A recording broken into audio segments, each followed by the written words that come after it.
Welcome to the Intuitive CEO podcast, a space where we explore the future of leadership at the intersection of AI, intuition, and psychology. Together, we'll uncover how leaders can create truly happy workplaces, harness the power of human connection, and redefine success in our fast-changing world. I'm your host, Gemma Price, Master Intuitive Psychology Coach, co-founder of The Happy Workplace, and CEO of HubGem, where I've seen firsthand how culture, people-first leadership, and technology can combine to build award-winning organizations. Today, I'm joined by someone incredibly special, my co-founder of The Happy Workplace and the Director of People and Culture at HubGem, Kayleigh Lowe. Kayleigh is one of the most naturally people-centered leaders I've ever met. She's a registered social worker with a rich experience across child protection and the charity sector.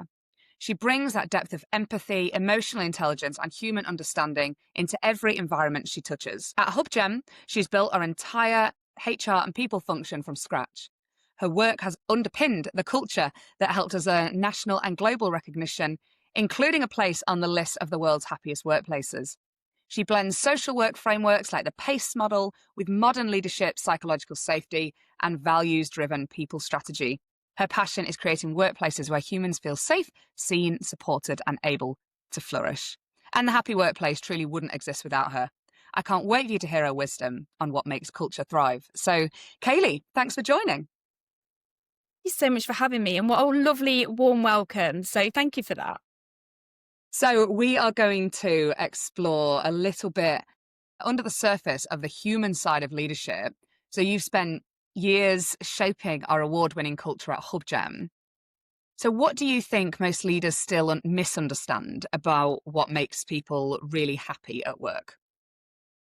Yeah, it's an interesting one because I think there's still quite a big misconception that extrinsic rewards, so things like money and bonuses, still provide happiness to the team and to your team members. But actually, what's really interesting from the research is that we know that extrinsic rewards, so money and bonuses, can provide the foundation of happiness, but only up to a certain level. And that's the level that meets people's basic needs. So when we look at Maslow's hierarchy of needs, if we're looking at the bottom half of the triangle, we've got physiological needs and safety needs. And we need to be able to feed ourselves, we need to be able to live. So it does provide happiness up to that level.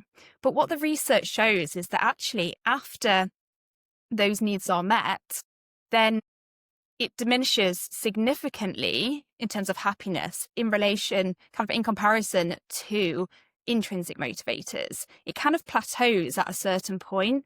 So I really love this conversation because what it shows is that intrinsic motivators, things like purpose, job satisfaction, personal growth and development, and team members feeling valued, that is what makes people happy at work ultimately.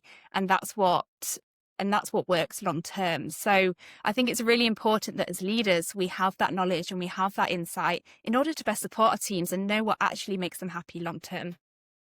Yeah, and we see that every day in our work at HubGem and now with the Happy Workplace as well, because, we talk to people and yes, you've got to pay people well. You've got to pay people fairly. Of course, that's important.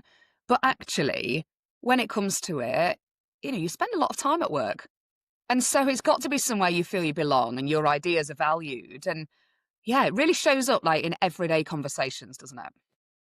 It really does. When you ask people what makes them happy at work and what they value, and when they talk about the company that they're happy at, no one really mentions money. No one mentions the bonuses. They're always talking about the stuff intrinsically that matters to them and what motivates them. And I think that's really special. And when you can harness that as a company, I think that's when you really see the growth and the empowerment of your team members.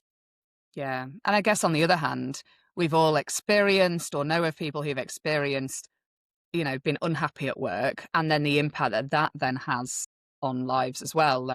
So, it is important. Yeah, absolutely. So when you reflect on your own leadership journey, what surprised you most about people? I would say how much people blossom and thrive when they feel safe. I have seen people go from really nervous, doubting themselves, not having that self-belief and not speaking up, to absolutely thriving, to taking on projects and leadership and just going on to excel in their roles. And the one thing that's changed is their environment, their culture, and that is it. And I really think that when we can harness that safety, that psychological safety, and making sure that people feel heard and valued and respected at work, that really shines through. So I think that's really what surprised me most about people, just how much they can thrive and blossom and how resilient they can be when they are in that right environment. Yeah, and I guess that really makes me reflect on hiring, and so much goes into recruitment into workplaces, and that's got to be done right. But actually, you could have the best person in the world that is the most highly qualified and, ticks all the boxes. But if you put that person in a bad environment where they don't feel safe, then they're not going to thrive. And so I guess it's really important that leaders see that, right? That they see the impact they make just in creating that safe environment. If that's how you get the best out of your team, it's not always the individuals as much as it's the environment they're in. Absolutely. And I think often it's kind of misguided and misjudged as a performance issue. So if people are, second guessing themselves or being quieter or not reaching their full potential, I think often it's put down to performance and it's an issue with that person. But often it's not a performance issue, it's a culture one. And I think leaders that really take the time to look into that, really understand what is going on for that individual, what is happening within the culture, what is happening within the team dynamics. I think that is when we really see that culture change and also see the change within that person and their performance. And it happens time and time again. And I think the companies that really see that difference are the ones who take that time to understand the individual and to know really what is going on beneath the surface there. Yeah, and it really shifts. It stops it being about blame. Like, I've taken this very seriously as a CEO.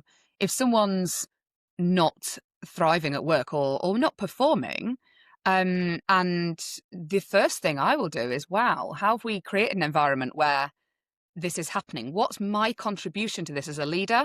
And it's so important then that awareness as a leader, that have I contributed to this? And if we can work through that and then create that support for people to thrive, then it stops it becoming a blame operation. And I do think, it further harnesses that importance of accountability as leaders. Not just why aren't you performing? Like, why have I created an environment where you can't perform? Absolutely. It's that shift, as you say, away from the blame culture.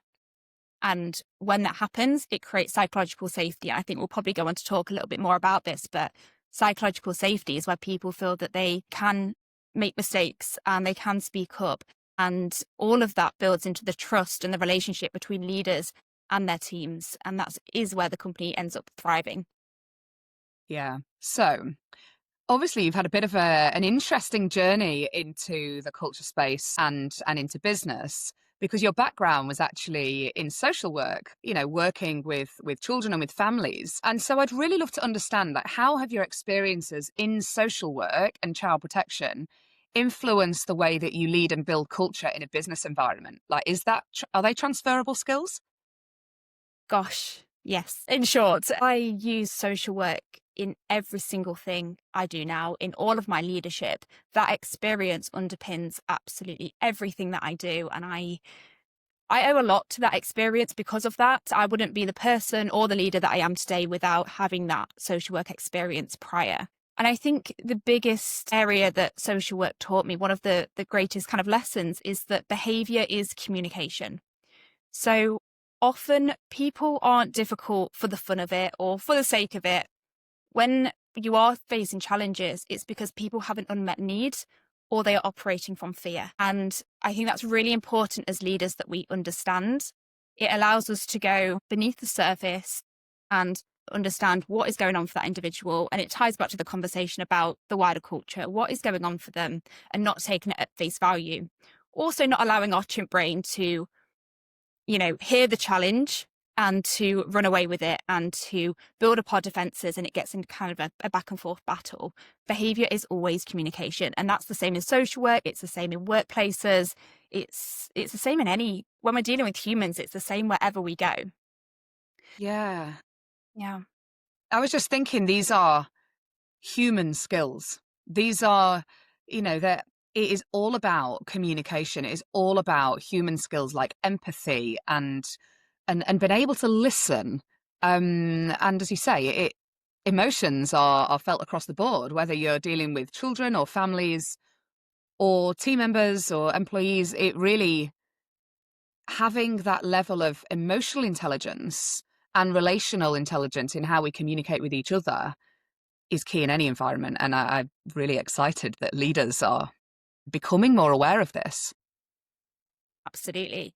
And that's the key. It's being able to regulate yourself as a leader when you are in those situations. And also not only being able to regulate yourself and your reactions, but also being able to build connection in the face of challenges and maintain that connection with your team member, with your, the wider company.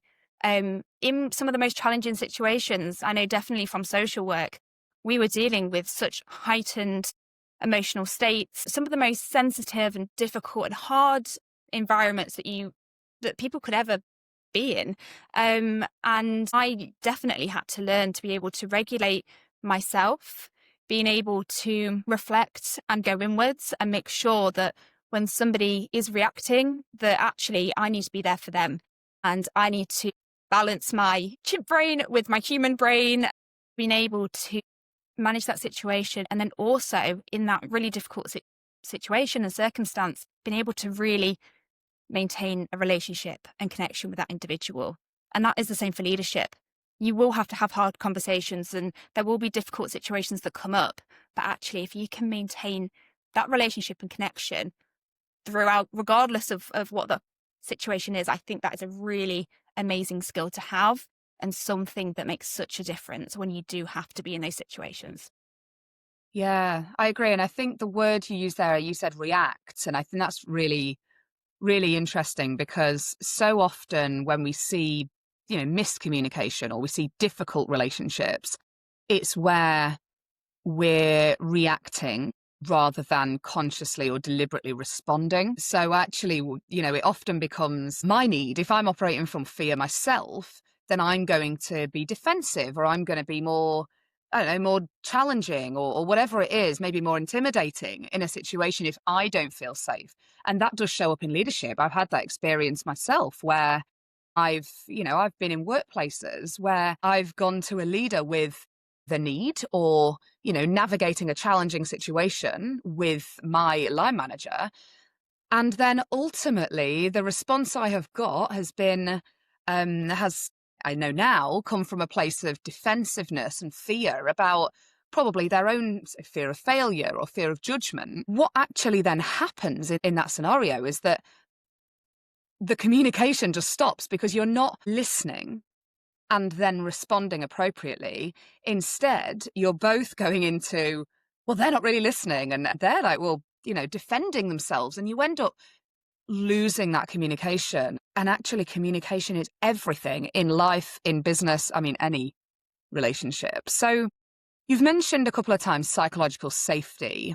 And, when we talk about operating from fear, it's quite clear that is what might happen if someone doesn't feel psychologically safe. But for those that are new to the concept or maybe you've heard it and don't really understand it, what does psychological safety look and feel like in practice in the workplace?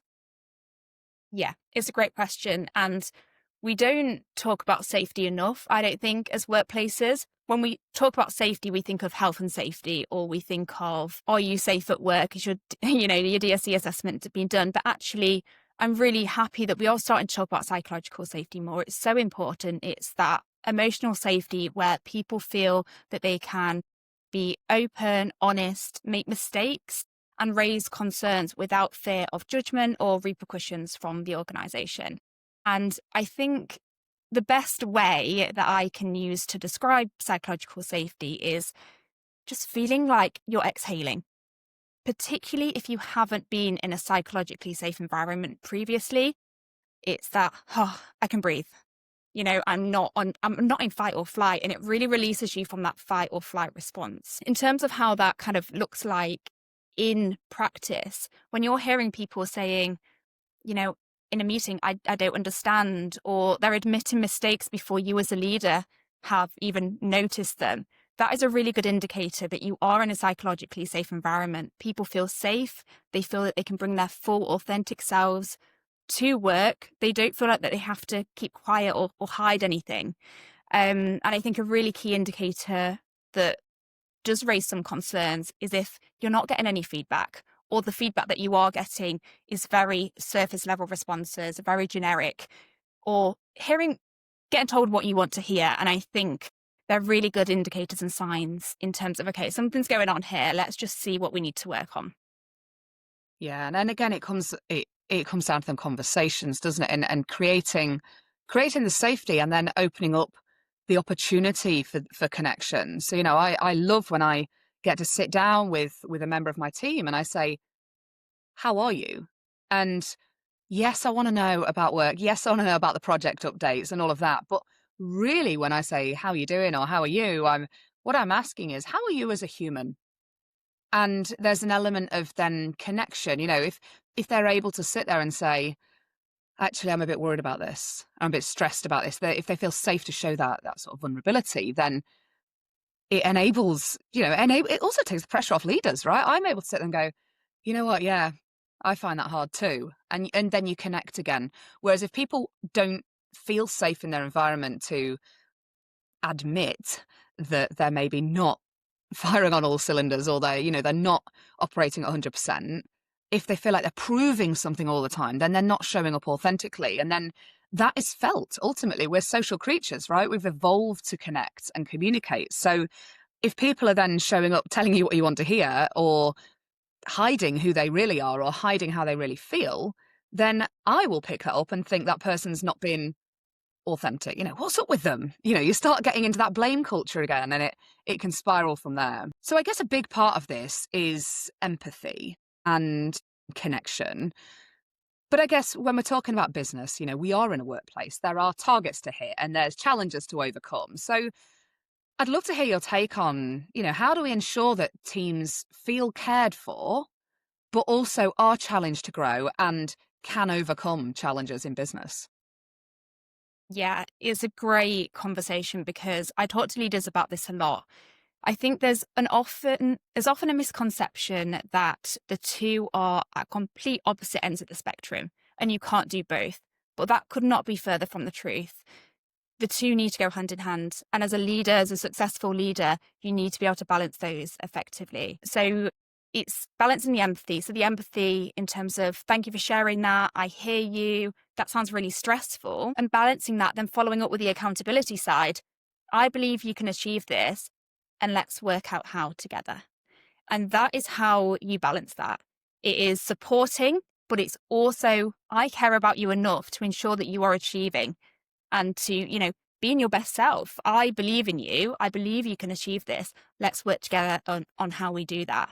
And that's a really key element of leadership in this area. It's that collaboration and partnership. As you said earlier, it shouldn't be a blame culture. It shouldn't all be put on the individual. Actually, you as a leader is about saying, what can you do? But then what am I going to do as well in order to help you achieve that? It's a joint approach, and it always needs to be with anything that we do in leadership.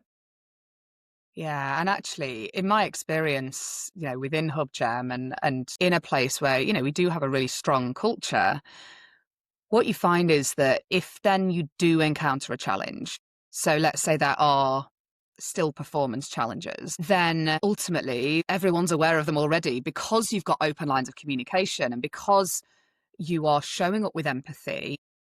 I know when someone's struggling long before it becomes a performance issue because they've been honest about it. And then I have devoted myself as a leader, or the other line manager or leader has devoted their self to supporting that team member. But along the way, we still set targets. We still have quite high expectations in terms of, I want to help you to achieve this.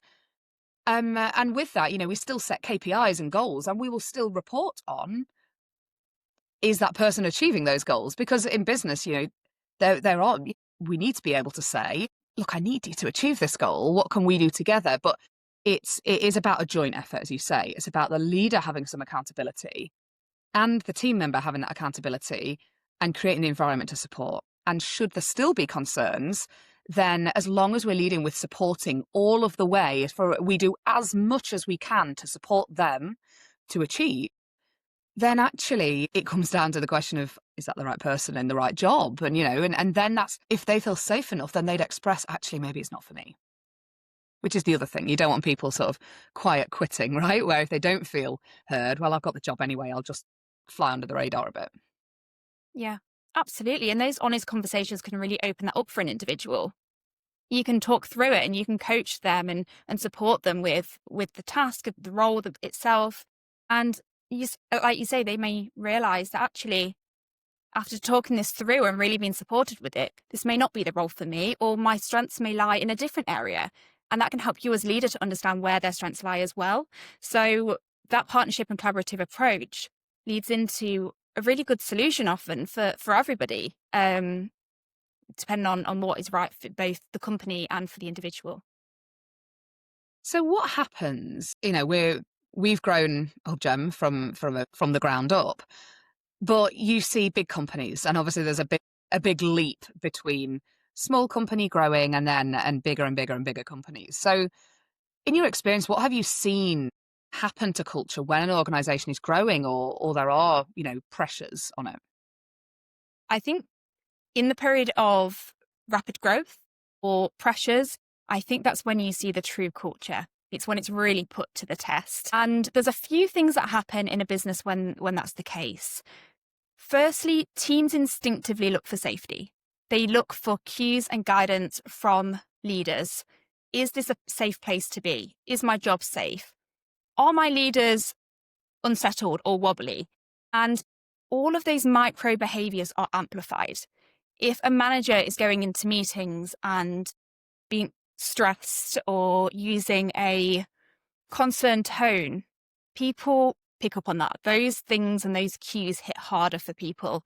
And I think that's really important to be aware of as a leader, that these things are amplified, especially when there's high pressure or things are rapidly changing. During this time, I think it's also where values are either activated, and if you are living by your company values, they are activated, they're working, and actually that's enabling the growth to happen and for the team to thrive. Or it might highlight that the culture isn't aligned with the values and that actually they are just words on the wall and nobody's actually living by them. So it's a really actually great opportunity to identify,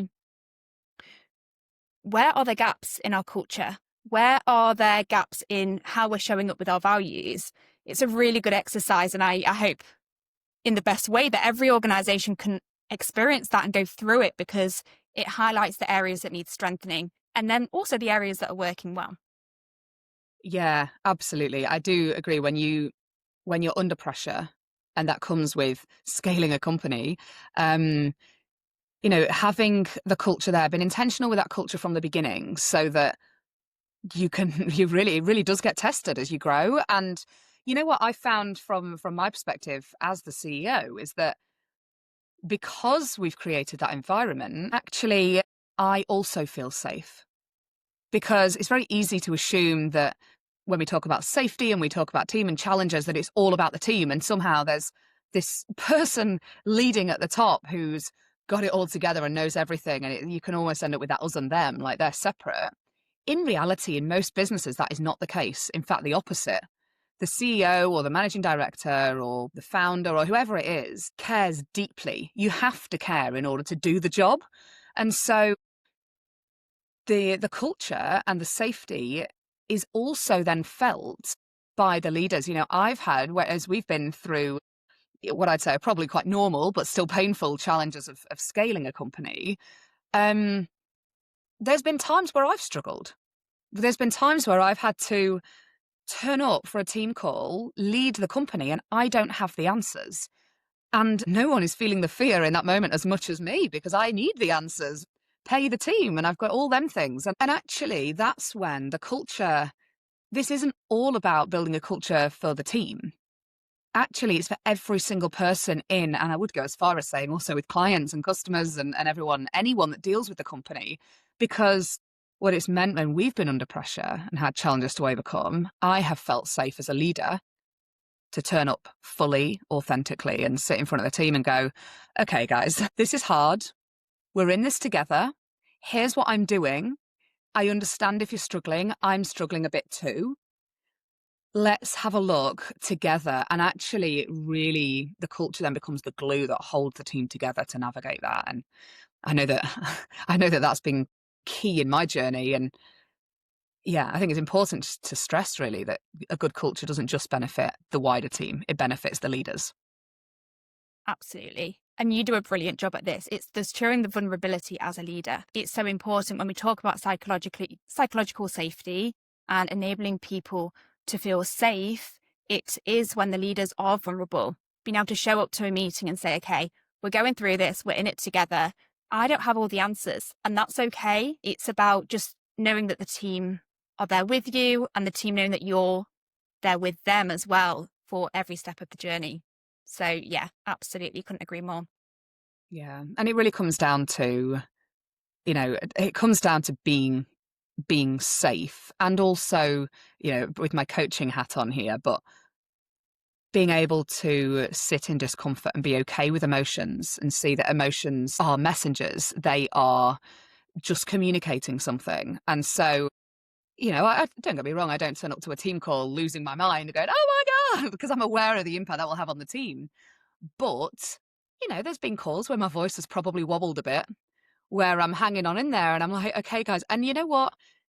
In that moment, the team will pull together and they will all level up, because they're like, we are in this together. And because I show them respect and vulnerability, they know that they have my back as much as I have theirs, which is really special. So we've experienced lots of this at HubGem. And now we are co-founders of the Happy Workplace. And it is the name, the Happy Workplace, immediately gets people's attention. Like, oh, what's that? So I'd love just to explore this a little bit. Like, if you could share a little bit more on the original spark behind the Happy Workplace and ultimately our mission and who we work with. Absolutely. So I'm sure it's very clear to everybody, but we are so passionate about culture and creating places where your people can thrive. And that is really that passion that we have built and scaled within HubGem to leading, to becoming named one of the world's happiest workplaces. That is really the passion that has come from behind and kind of leading us up to starting the Happy Workplace. And what we were finding ourselves doing was being approached by so many clients who had experienced the ripple effect of our culture at HubGem. They were seeing that through working with our team members. They were seeing how we interact and work with one another. We know that culture has a ripple effect. And that is why it leads to such amazing business success, because clients see it, people see it from the outside, and it really does ripple on. So we were finding ourselves being approached by so many different professionals wanting to make a change to their culture. They didn't know where to start, and that's very usual. It's a huge project. It takes a lot of time, and you need guidance with that.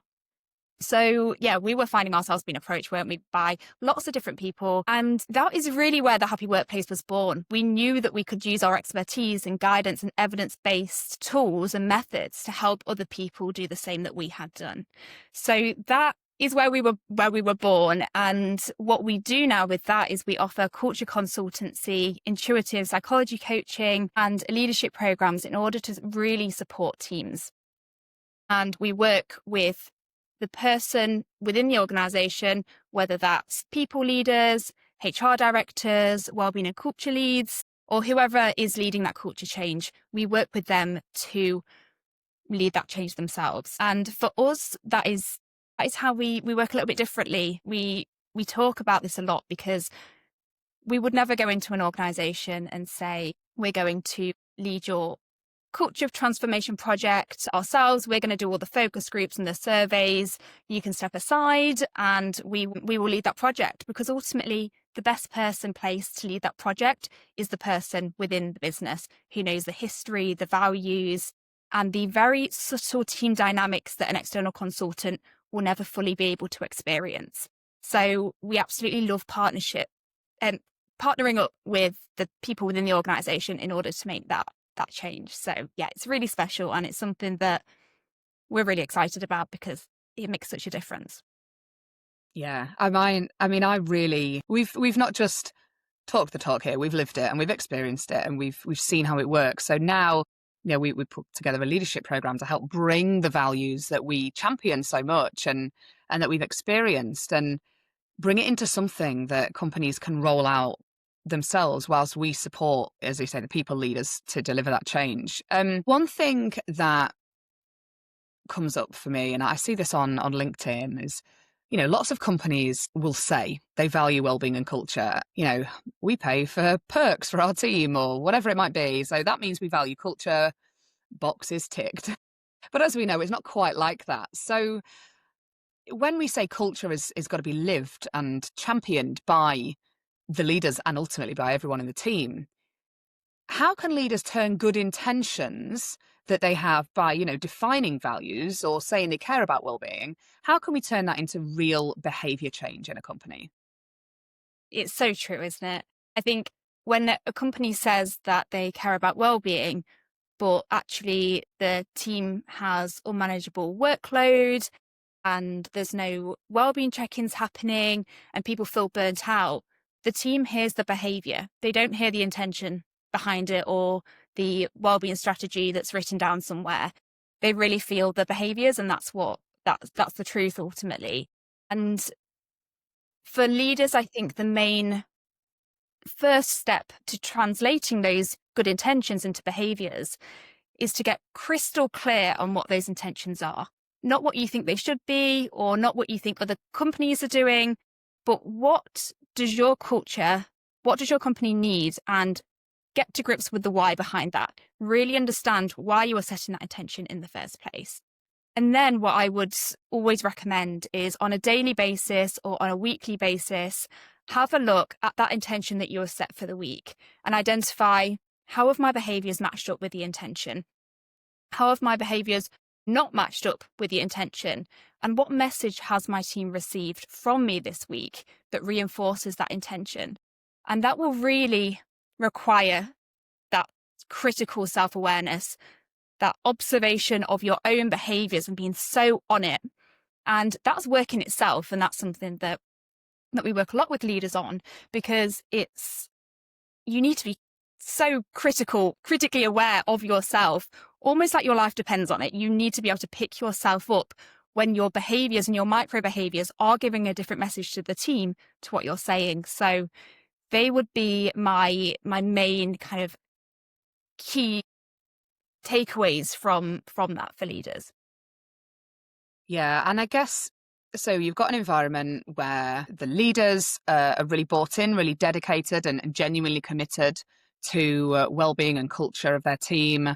And they're doing the right things, they're practicing self-awareness. We're all human, we might not get it right every day, but we're able to reflect and improve. So then I guess it is key to have some evidence that it's working, right? Or to be able to check in, is it working? How can leaders then check in on culture in a meaningful way beyond just surveys or basic metrics? What should leaders be looking for? Yeah, I mean, surveys are a great tool, especially when done anonymously. They're a great thing to use, but they do only build part of the picture. There's so much more. There's so many more tools and methods that can be used to get that real insight. So my favorite ones that I think really get to the heart of what is going on is observations and doing temperature checks with your team. So observing meetings, how are people talking to one another? What does the meeting feel like at the start and at the end? What does the energy feel like in a room? Who is talking during meetings? Are the more junior members, are they having their voice heard? Or leaders communicating with the teams? So it might not be you that can do all of those observations, but having that insight really does build up that bigger picture, that holistic insight into what is actually happening. And then the other part of that is the temperature checks. Checking in regularly with your team members. what is going on for them, what has been on your mind recently, what's working well for you, is there anything that you're worried about, what could we be doing differently?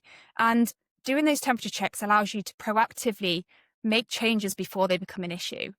We've seen it at HubGem. When we check in regularly with the team, we can identify things that maybe somebody wouldn't feel is big enough to put on a survey or a form, but it's important to them. And it's often those little things that actually make the biggest difference. And those are the things that can often get bigger and snowball as time goes on. So they would be my key bits of advice with that one.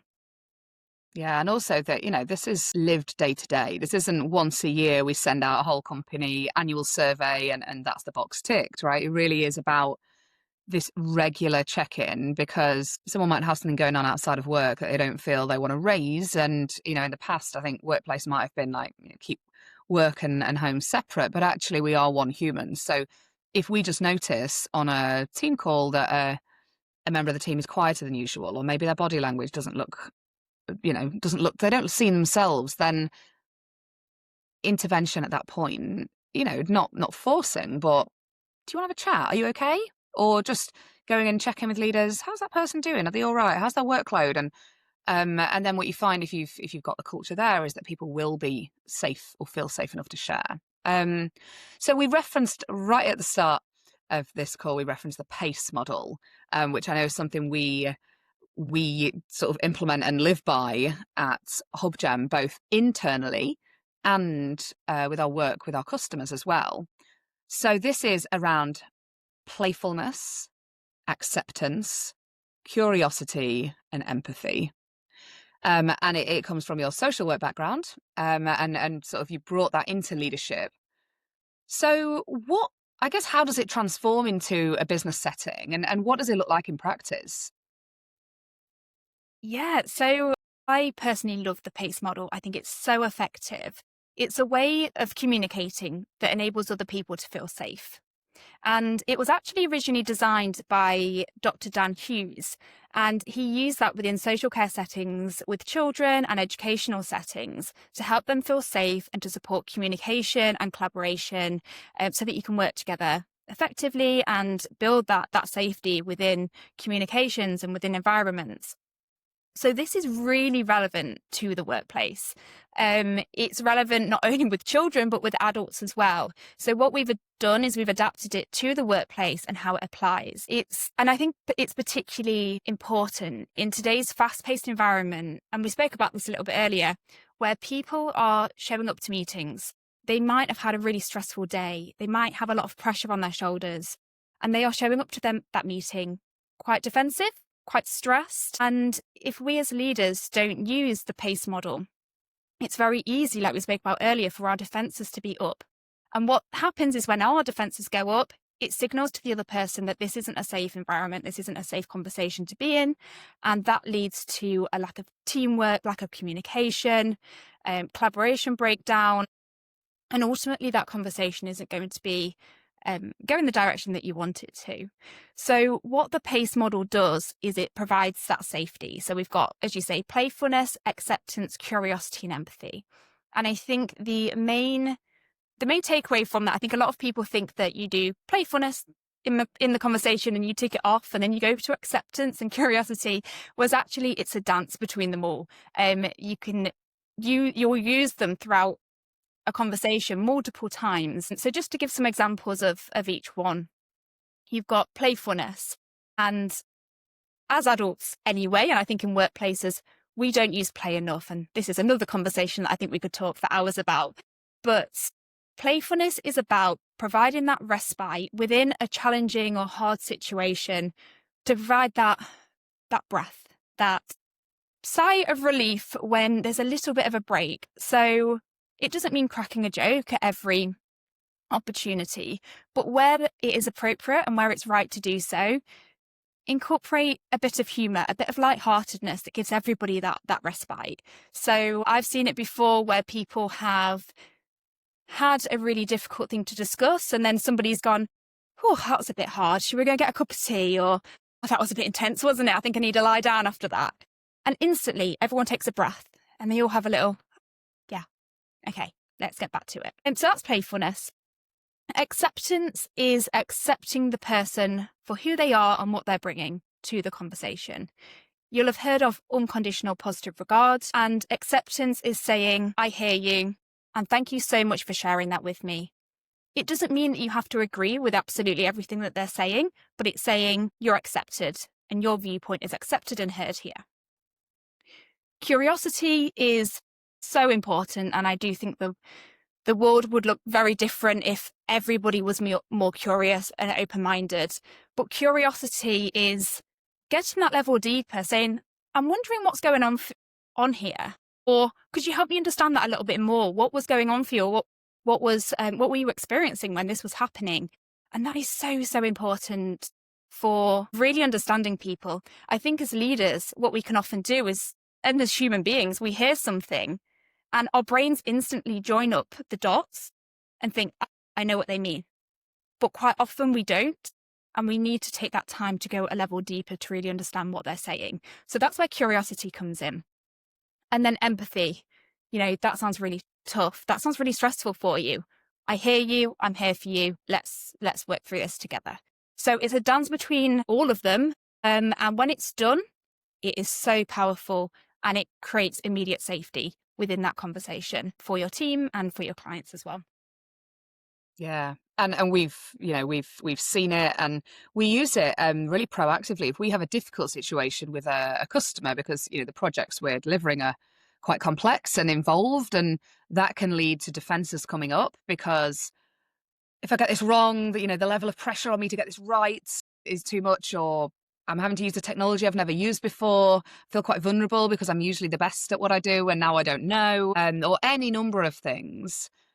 Actually, we train our team, so we don't just use this internally. We train our team on this model, because I think anyone having any conversation with any human ever would benefit from understanding this model, because, immediately the second, let's say it is a client, a customer who's struggling and maybe their defenses are coming up, that, it can start to feel quite triggering, and it's quite hard to keep that positive rapport in order to get the best outcome all round. So using this model means immediately, our consultants that would be dealing with clients can say, yeah, I hear you. It sounds like that's really frustrating for you. Help me understand how you're feeling right now. So then we've got empathy, we've got the curiosity, and really letting them know that they're okay to be feeling that way.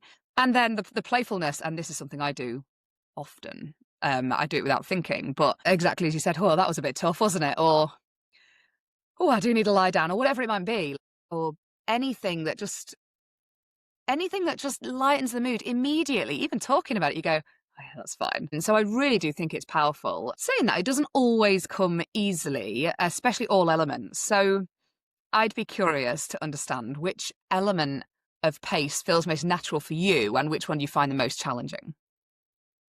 That is a great question. I would probably say playfulness and empathy probably come the most natural to me. Anybody who has been in a team call with me knows I probably crack a dad joke or some kind of humorous line at some point in the call. And that's because we are humans. We're not just here to focus on work and work only. It's okay to have a bit of fun and a bit of lightheartedness.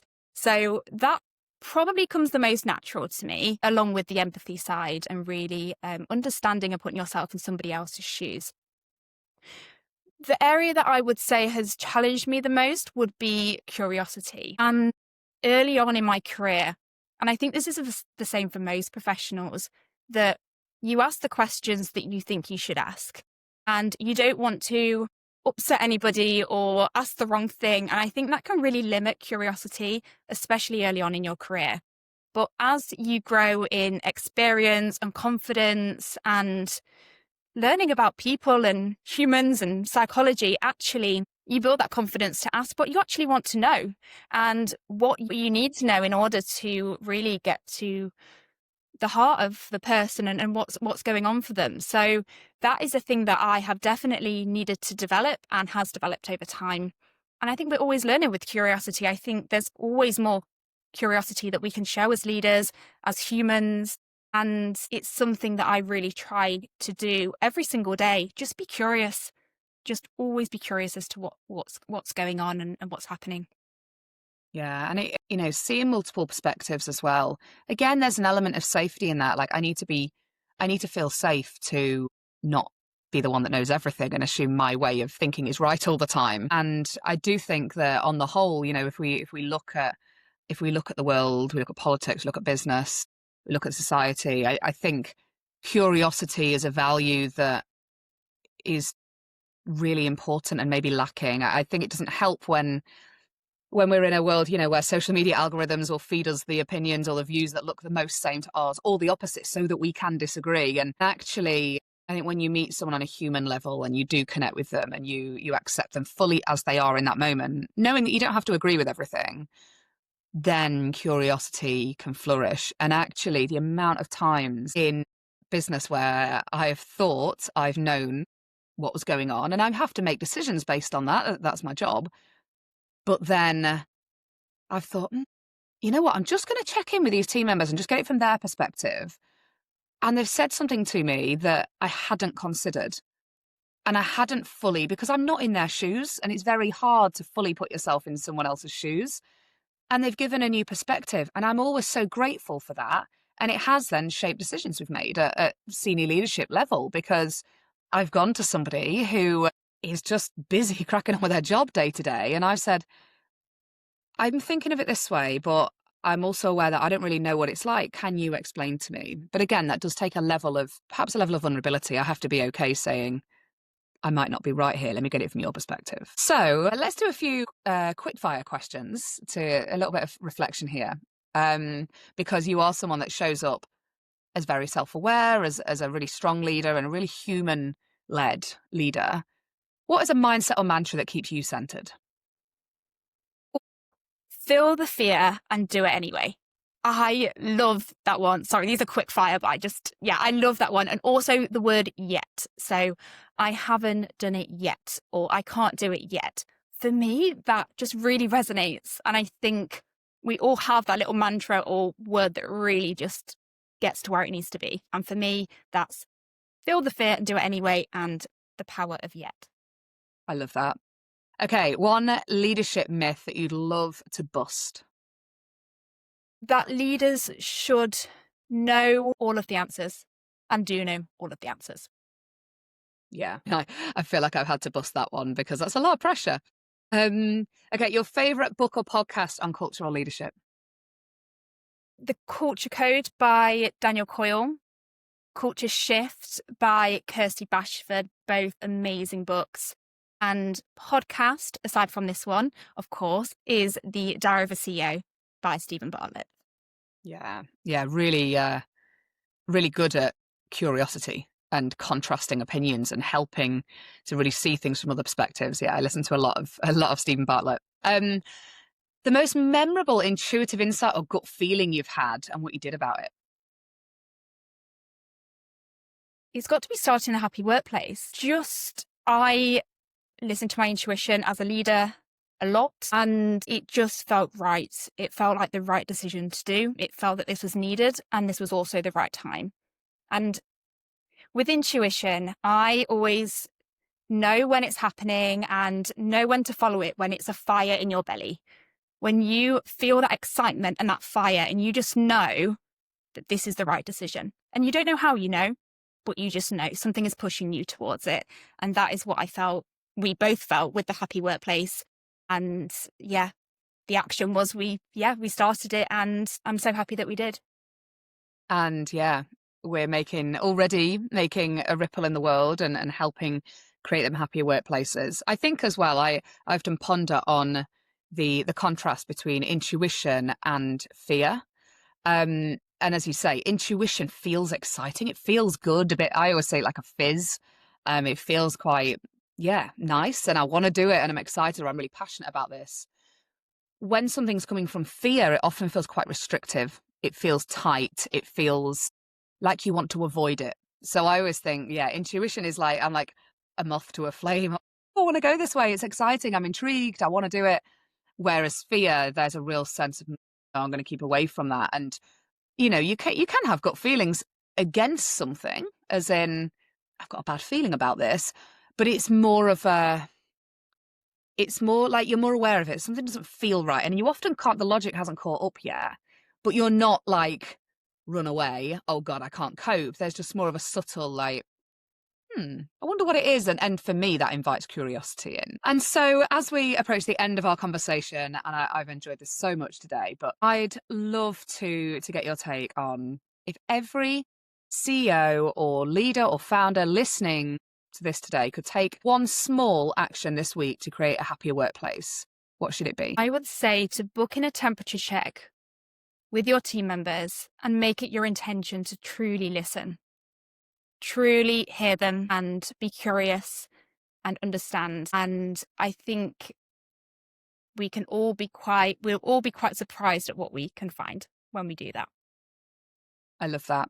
Kayleigh, thank you so much for your time. Thank you for everything you bring to HubGem every day, for your wisdom and your lived experience. And I am so excited to continue on the happy workplace journey with you. If anyone listening today would like to find out more, they're going to head to thehappyworkplace.org.uk, where we have information on our leadership coaching, on our culture consulting, and on our leadership program.